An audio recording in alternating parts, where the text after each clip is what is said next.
ரீசெண்டாக ஊருக்கு போயிருந்தப்போ சாட்டர்டே சண்டே எங்களையெல்லாம் பார்க்கலான்னு சொல்லிட்டு தம்பி வந்திருந்தோம். வந்த ஒரு நாளும் சரி உங்களுக்கெல்லாம் நான் சமைச்சு தரேன் அப்படின்னு சொல்லிட்டு என் தம்பியும் ஒய்ஃபும் சேர்ந்து எங்களுக்கு ஒரு விருந்து வச்சாங்க.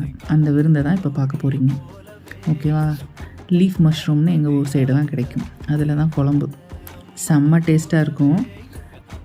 அந்த குழம்பு, கீரை கடைஞ்சான், அதுக்கப்புறம் முட்டைக்கோஸ் பொரியல், ரசம் அல்டிமேட்டாக இருந்தது.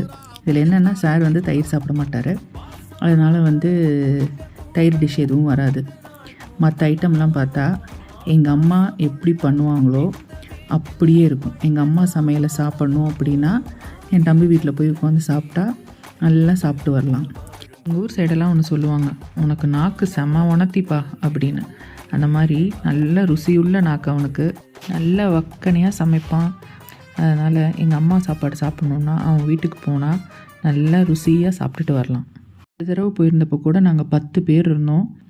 அத்தனை பேர்த்துக்கும் சூப்பராக சமைச்சிருந்தாங்க 2 பேரும். என்னென்ன ஐட்டம் பார்க்கலாமா? சாதம், ரசம், அந்த லீஃப் மஷ்ரூம் போட்டு குழம்பு, அப்புறம் நல்ல முட்டைக்கோஸ் பொரியல், கீரை கடைஞ்சு சும்மா அப்படியே ஒரு விருந்து சாப்பாடை சாப்பிட்ட மாதிரி இருந்தது. நல்லா சாப்பிட்டுட்டு இருந்தோம். நடுவில் டீ வேறு 2 பேரும் போட்டு கொண்டு வந்து கொடுத்தாங்க. டீயை குடிச்சிட்டு லூடோ விளையாட்டு பசங்க அடித்த லூட்டிக்கு அளவே இல்லை.